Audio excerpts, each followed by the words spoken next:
Hello students.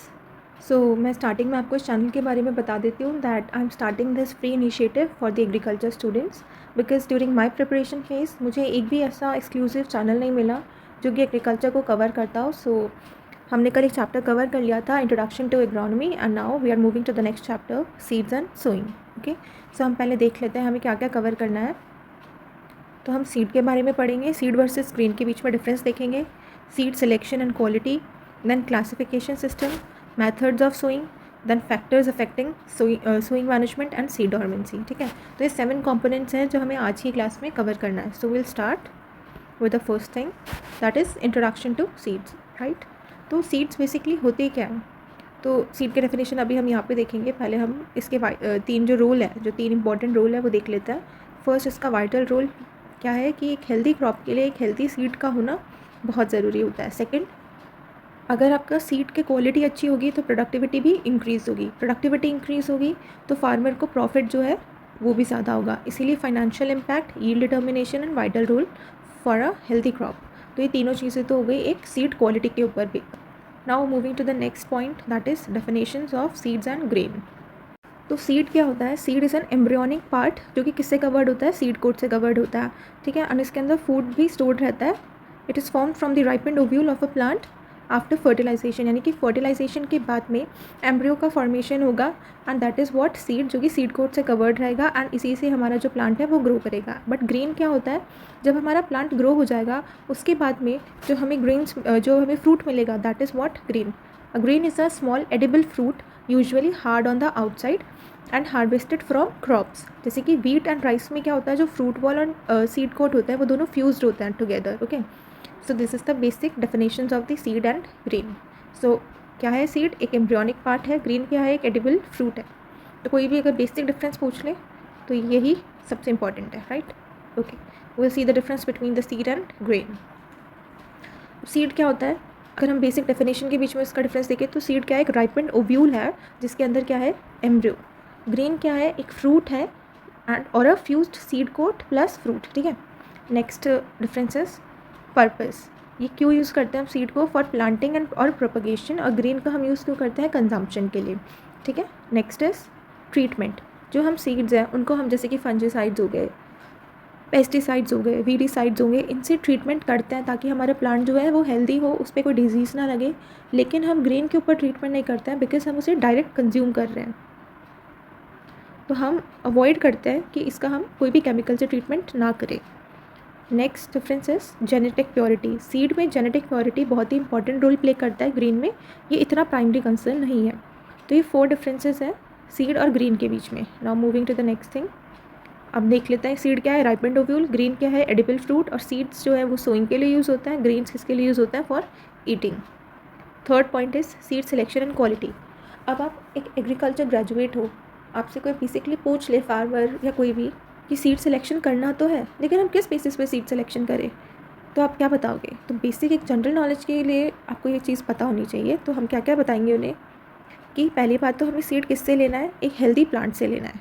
ऐसा plant नहीं ले लेना जिस पे कोई डिजीज़ हो ऑलरेडी या कुछ अफेक्टेड हो, तो इट शुड बी विग्रस। ठीक है, नेक्स्ट है ग्रीन क्वांटिटी, यानी कि इस एक प्लांट में से जितने भी ग्रेन्स हमें जो पूरा एक प्लांट होगा उसमें से हमें कितने ग्रीन मिल सकता है। ये पूरा फार्म है, ये पूरा फील्ड है बेसिकली, इसमें बहुत सारे आपने ग्रो कर रखे होंगे प्लांट्स। ठीक है, तो एक पर्टिकुलर प्लांट में से आपको कितने ग्रेन्स मिल रहा है, तो ग्रीन क्वांटिटी क्या होगा? डायरेक्टली प्रोडक्टिविटी जो है वो इंक्रीज़ कर देगा। Third is fruit characteristics. उसका जो फ्रूट होगा वो हेल्दी होगा नहीं होगा, उसका साइज़, उसका कलर, यूनिफॉर्मिटी भी मैटर करता है। And next is disease resistance होना चाहिए। ठीक है, सीड जो है आपका, सीड बॉर्न डिजीज़ जो है वो नहीं होनी चाहिए, it must be free from the seed born disease. अगर हम सीड बॉर्न डिजीज़ का एक एग्जांपल दें बेसिकली वीट के अंदर, तो वो क्या है? लूज स्मट हो गया जैसे कि, और कॉमन रूट रॉट हो गया, फ्यूजेरियम हेड ब्लाइट हो गया। तो ये सारे एग्जाम्पल्स किसके हैं? Seed born disease in wheat. तो उनसे फ्री होना चाहिए आपका सीड। ठीक है, नेक्स्ट पॉइंट अगर हम देखते हैं तो उसका है जर्मिनेशन पीरियड। तो फार्मर अगर सीड ग्रो कर रहा है तो उन्हें वाइबिलिटी चेक करनी चाहिए and germination percentage. Germination percentage क्या होता है? फॉर एन एग्जांपल, आपका ये फील्ड है, आपने 10 सीड लिए। ठीक है, वैसे तो 100 से इसको यूज़ किया जाता है, एक जो बेसिक यूनिट लेते हैं, लेकिन हम 10 लेते हैं फॉर एग्जांपल। तो 10 में से अगर आपके सिर्फ 5 ही सीड्स जर्मिनेट हुए तो आपकी क्या हो जाएगी जर्मिनेशन परसेंटेज? 0.5। ठीक है, तो इस 0.5 इंटू 100 यानी कि 50% हो जाएगी। तो ये आपकी जर्मिनेशन परसेंटेज हो गया। तो एक अगर हम सीड ले रहे हैं तो हमें वायबिलिटी, जर्मिनेशन परसेंटेज भी पता होना चाहिए ताकि प्रोडक्टिविटी इंक्रीज़ कर ले। हमने क्या पढ़ा था कल एग्रोनॉमी के डेफिनेशन में? एम क्या है? बेसिक जो एम है एग्रोनॉमी का वो है क्या? हाई प्रोडक्टिविटी ही तो है। तो इसीलिए ये चीज़ भी इंपॉर्टेंट हो जाती है। नेक्स्ट इज़ कि हमने जो भी क्रॉप लगाई है उसमें उस न्यूट्रिएंट मैनेजमेंट करना भी बहुत इंपॉर्टेंट है। कितना नाइट्रोजन चाहिए, कितना फॉस्फोरस चाहिए, कौन से टाइम पे अप्लाई करना है, ठीक है। And the next point is seed treatment. तो हम कभी कभी क्या करते हैं, सीड्स को सो करने से पहले उनका ट्रीटमेंट करते हैं, जैसे कि केमिकल ट्रीटमेंट कर दिया फंजीसाइड से ताकि कोई भी फंगस है उस पर ना लगे, हमारा क्रॉप जो है ख़राब ना हो जाए। हॉट वाटर ट्रीटमेंट करते हैं to kill internal pathogens. Moving to the next part, अब हम पढ़ लेते हैं सीड क्लासिफिकेशन सिस्टम। अब हम इंडिया में जो है सीड चेन का यूज़ करते हैं ताकि हमारी जो सीड्स की प्योरिटी है वो मेंटेन रहे। तो अगर हमें सीक्वेंस कोई भी पूछ लेना सीड प्रोडक्शन का, तो हमें क्या बताना है कि पहले वो एक न्यूक्लियस सीड है, then breeder seed, then foundation seed and then certified seed. तो हम न्यूक्लियस सीड से स्टार्ट करते हैं। What is nucleus seed? तो सबसे पहले हम एक एग्जाम्पल से समझते हैं। सपोज़ एक साइंटिस्ट है, उन्होंने एक सीड डेवलप किया वीट का जिसका नाम उन्होंने रख दिया HD। तो ये इस स्टेज पे तो न्यूक्लियर सीड रहेगा और इसकी जो जेनेटिक प्योरिटी होगी वो होगी 100%। अब नेक्स्ट स्टेज में क्या होगा, जो ये न्यूक्लियर सीड है इसे मल्टीप्लाई करेंगे तो ये ब्रीडर सीड बन जाएगा। तो न्यूक्लियर सीड जो होगा, जैसे कि हमारे पास हमने HD लिया था, इसको जब हम मल्टीप्लाई करेंगे to produce what? Breeder seed. फिर जो हमारे पास ब्रीडर सीड आएगा उसे हम फील्ड में ग्रो करेंगे, और जब हम फील्ड में ग्रो करेंगे तो हमारे पास कौन सा सीड आएगा? फाउंडेशन सीड आएगा। और फिर वो जो फील्ड में सीड्स हमने ऑब्टेन करे जो कि फाउंडेशन सीड्स थे, वो किसको सेल कर दिए जाएंगे? फार्मर्स को। फिर उन सीड्स का नेम क्या होगा? Certified seeds.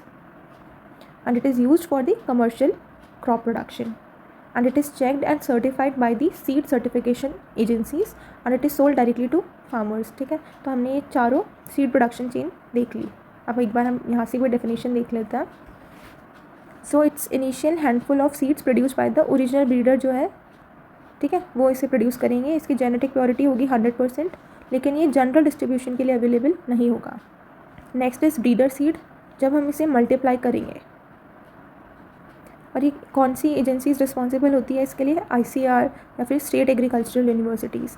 अब इसमें जो इंपॉर्टेंट है एग्जाम्स में क्वेश्चन जहाँ से बनते हैं वो है टैग कलर। तो ब्रीडर सीड जो है वो गोल्डन येलो कलर का होता है, इसे इसका जो टैग होगा उसका कलर होगा golden yellow colour. Next is foundation seed.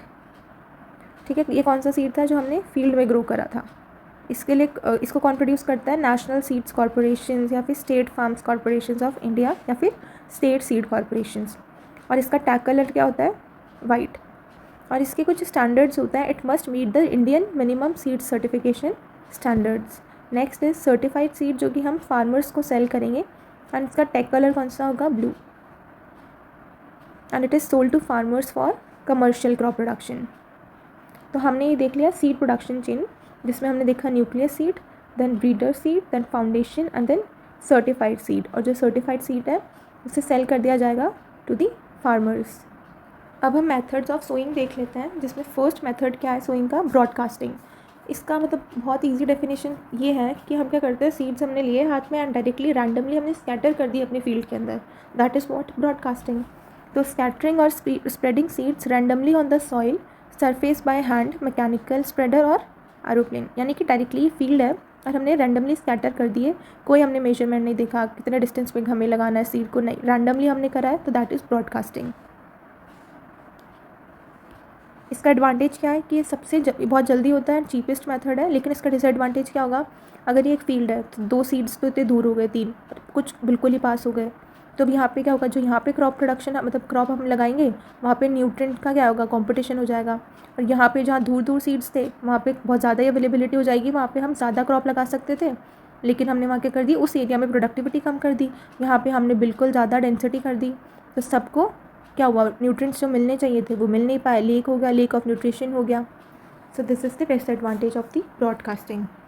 तो हम ब्रॉडकास्टिंग किसके लिए यूज़ कर सकते हैं? फॉर पास्चर्स, ठीक है, फॉरेज क्रॉप्स, और अगर ट्रेडिशनल फार्मिंग करते हैं तो वीट एंड राइस के लिए भी इसे फार्मर्स जो है यूज़ करते हैं। Next is dibbling. डिबलिंग क्या होता है, बहुत ही एफिशिएंट मेथड है। या आपने फील्ड में होल्स बनाए, इस तरीके से पिट्स बनाए और इसमें आपने सीड्स ग्रो कर दिए, तो इससे क्या होगा, जो सीड्स की क्वांटिटी है वो भी कम रिक्वायर्ड होगी, प्रोडक्टिविटी आपकी इंक्रीज़ हो जाएगी। So require less seeds and ensures uniform germination and population. लेकिन इसका डिसएडवांटेज ये है कि इसमें बहुत टाइम लगता है और इसमें हो सकता है लेबर की रिक्वायरमेंट ज़्यादा हो and it is expensive also. लेकिन ये सूटेबल किसके लिए है, कॉटन, मेज, vegetables and castor. Next is broadcasting हमने पढ़ लिया, डिबलिंग पढ़ लिया, अब हम ड्रिलिंग पढ़ते हैं। इसमें हम सीड ड्रिल का यूज़ करते हैं। सीड ड्रिल का यूज़ करते हुए सी फील्ड है, यहाँ पे आपका जो मशीन है तो वो क्या करेगी, ऑटोमेटिकली यहाँ पे होल का फॉर्मेशन कर देगी। सीड वहाँ पे जो होगा, जैसे सीड का फर्टिलाइज़र भी आता है जिसमें क्या होता है, सीड के साथ जो है फर्टिलाइज़र्स का भी एप्लीकेशन कर दिया जाता है। तो वहाँ पे वो एक होल या पिट फॉर्मेशन करेगी, उसमें सीड डाल के आप उसे साइमल्टेनियसली सॉइल से कवर कर दो। So that is drilling. तो इसके एडवांटेज क्या है, यूनिफॉर्म प्लांट पॉपुलेशन, एक करेक्ट एंड यूनिफॉर्म डेप्थ पे आप सीड ग्रो करते हो एंड इसमें फर्टिलाइज़र जो है वो भी साथ में अप्लाई कर सकते हो and it is suitable for wheat, barley and mustard. Now next is sowing behind the country plough. इसमें क्या करते हैं हम, इसमें क्या होता है कि प्लाउ का यूज़ करके फरोस का क्रिएशन होता है, फरोस क्रिएट करे जाते हैं एंड देन मतलब ये ट्रेडिशनल मेथड है और बहुत लेबर इंटेंसिव भी होता है, जो कि पहले के टाइम में यूज़ करते थे कि आप बिल्कुल एकदम फरो का क्रिएशन करो, देन उनके अंदर सीड्स को पुट करो, तो ये बहुत ही ज़्यादा लेबर इंटेंसिव मेथड हो जाता है। Next is planting. प्लांटिंग में हम क्या करते हैं, सीड्स को या वेजिटेटिव सीड मटेरियल हो गया जैसे ट्यूबर्स, कटिंग, ठीक है, ये सब हम जब यूज़ करते हैं तो दैट इज़ व्हाट प्लांटिंग। और डायरेक्टली हम इसे फील्ड में ही करते हैं, जैसे पोटैटो में हम ट्यूबर्स का यूज़ करते हैं, शुगर केन में हम सेड्स का यूज़ करते हैं, जिंजर, टर्मरिक।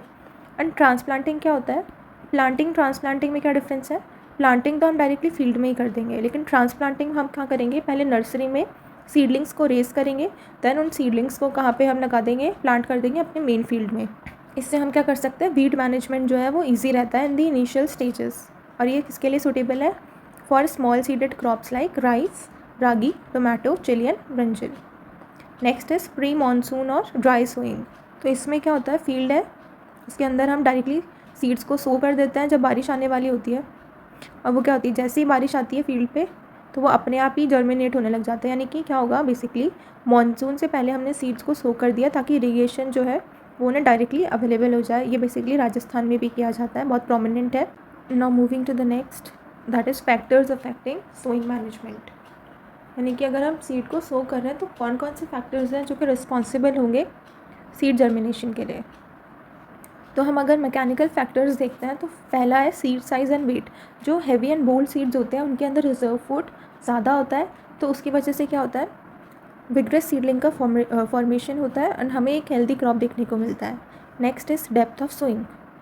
आपने कितनी डेप्थ पे सीड को सो किया है वो भी रिस्पॉन्सिबल है। जनरली वो 2.5 से 3 सेंटीमीटर होना चाहिए।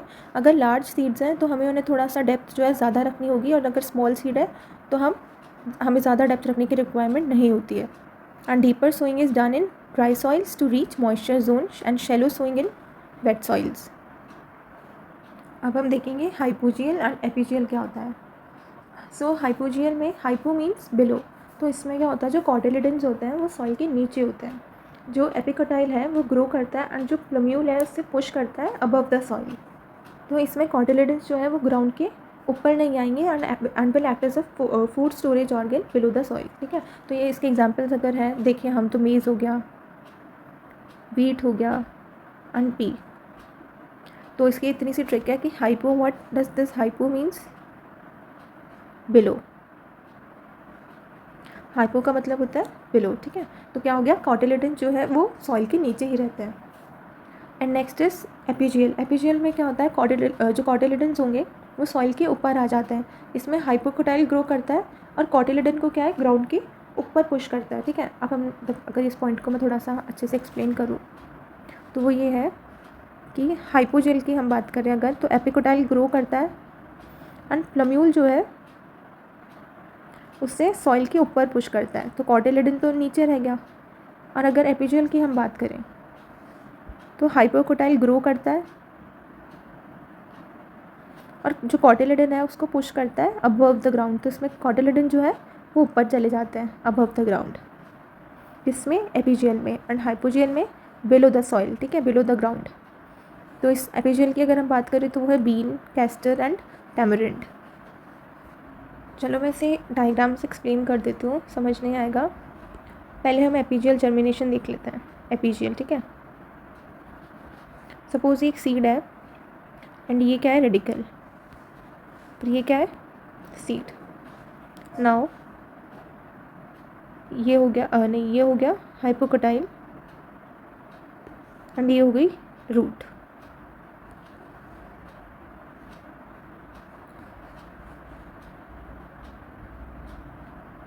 Now this portion is plumule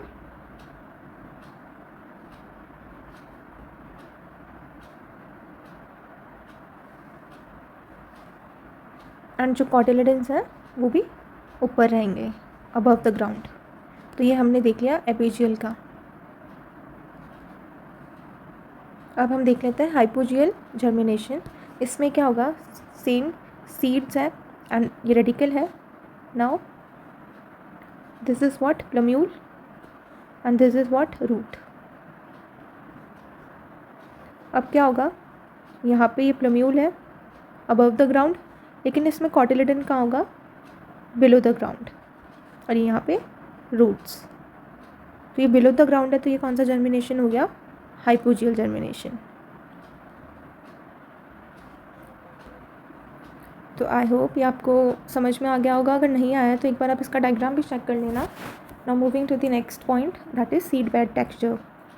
तो हम जो सीड बेड प्रिपेयर कर रहे हैं, यानी कि फिजिकल कंडीशन ऑफ सॉइल, तो हमने अगर ये सीड बेड प्रिपेयर करा है तो इसमें सॉइल पार्टिकल्स का जो साइज़ है वो क्या होगा एंड अरेंजमेंट क्या होगा। जैसे कि अगर सैंड है तो इसमें लार्ज पार्टिकल्स होते हैं, सिल्ट है तो मीडियम पार्टिकल्स होंगे, एंड अगर क्ले है तो बहुत ही वेरी फाइन पार्टिकल्स होंगे।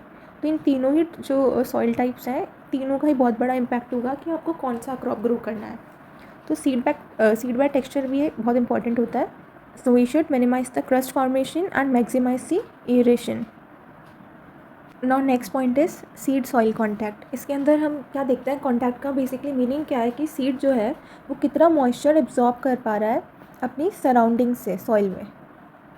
क्या उसे प्रॉपर ऑक्सीजन मिल रही है, क्या उसे प्रॉपर टेम्परेचर मिल रहा है, क्या उस जो सॉइल है उसके अंदर जो रूट्स हैं वो क्या इजीली ग्रो कर सकती हैं। तो ये सारी चीज़ें किसके अंडर आती हैं, सीड सॉइल कॉन्टैक्ट के under. Next is seed bed fertility and seed rate. So here what does this seed rate means?